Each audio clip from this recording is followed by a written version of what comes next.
বাংলাদেশের মাননীয় প্রধান উপদেষ্টা ডক্টর মোহাম্মদ ইউনূস রিসেন্ট যে সংবাদ সম্মেলন করছে, সেখানে বাংলাদেশের যে সংখ্যালঘু হিন্দুদের উপর যে নির্যাতন হামলা এগুলো হয়েছে, এগুলোকে সে বলছে মিডিয়ার অতিরঞ্জিত। তিনি বলছে এগুলো অপপ্রচার।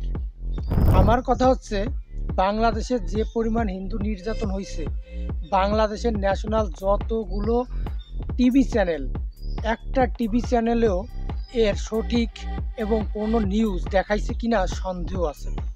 আমরা যত নিউজ এখন পর্যন্ত পাইছি সব সোশ্যাল মিডিয়ার মাধ্যমে লিক হওয়া নিউজ, এবং রিয়াল কোনো টিভি যেমন যমুনা, ৭১, এটিএন বাংলা, সময়, তারপরে ডিবিসি, কোনো চ্যানেলে গ্রাউন্ড রিপোর্ট এখন পর্যন্ত আমরা দেখতে পাই নাই, যা থেকে আমরা সত্যি ঘটনা কোনটা, অতিরঞ্জিত কোনটা, মিথ্যা কোনটা আমরা জানতে পারবো। এবং আমরা দেখলাম চট্টগ্রামে সেনাবাহিনী সিসিটিভি ক্যামেরা ভেঙে ফেললো, যাতে কি হচ্ছে না হচ্ছে তা আমরা দেখতে পারি।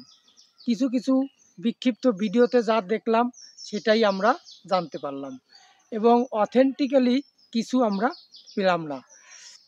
যাই হোক, সে বিষয়ে খুবই ডিপলি এ বিষয়ে আলোচনা করার যোগ্যতা আমার নাই।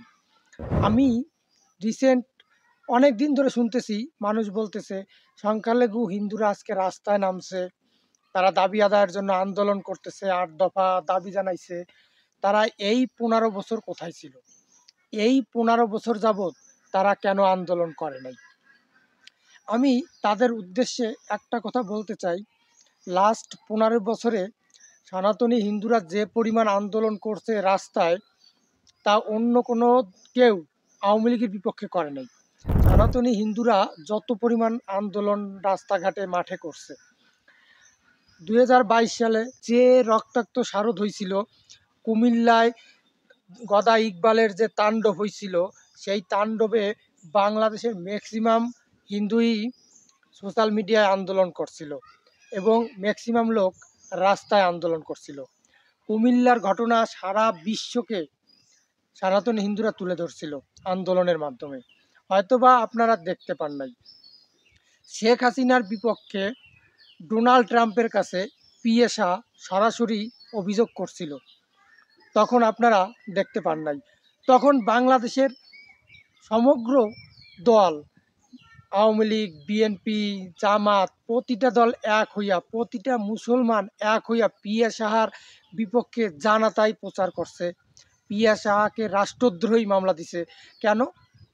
তিনি শেখ হাসিনার মন্ত্রীদের, শেখ হাসিনার যে দল, তারা যে হিন্দুদের উপর অত্যাচার করতেছিল, এই সঠিক নিউজটা ডোনাল্ড ট্রাম্পের কাছে তুলে ধরছিল, যে কারণে সবাই এক হয়ে গেছে। কেন? পিএ সাহা হিন্দু, সনাতনী হিন্দু। আপনারা 15 বছরে হিন্দুদের গলা চাপে ধরছেন, এখনও আপনারা হিন্দুদের গলা চাপে ধরতেছেন। আপনারা পুরো গোষ্ঠী চান না যে হিন্দুরা তাদের দাবি আদায় করুক, হিন্দুরা রাস্তায় প্রতিবাদ করুক। সে 15 বছরেও চান নাই, এখনও চাইতেছেন না। কিন্তু এখন বলতেছেন 15 বছর হিন্দুরা কিছুই করে নাই। অথচ এই 15 বছরে যদি কেউ মাঠে থাকে, যদি কেউ আন্দোলন সংগ্রাম করে, সেটা হচ্ছে বাংলাদেশি সনাতনী হিন্দুরা। সেটা হচ্ছে পিয়া সাহার মতো মানুষ, যাদেরকে গলা চিপে ধরে তাদের আওয়াজ আপনারা বন্ধ করে দিচ্ছেন। যারা কিছু বলতে পারে নাই, তারা প্রতিবাদ করতে পারে নাই, এখনও আপনারা ঠিক তাই করতেছেন। তার প্রমাণ চিন্ময় প্রভু সহ অন্যান্য প্রভুদের নামে মিথ্যা হয়রানিমূলক দেশদ্রোহী হামলা দিয়া বারবার সংখ্যালঘু হিন্দুদের কণ্ঠ আপনারা চেপে ধরতেছেন। কতকাল আর এইভাবে আপনারা হিন্দুদের কণ্ঠ চেপে রাখবেন? একদিন না একদিন হিন্দুদের কণ্ঠ সারা বিশ্বব্যাপী জানতে পারবে, বিস্তারিতভাবে জানতে পারবে তাদের এই অত্যাচার, তাদের এই হামলা নির্যাতন পৃথিবীর বুকে একদিন তুলে ধরা হবে। ধন্যবাদ সবাইকে।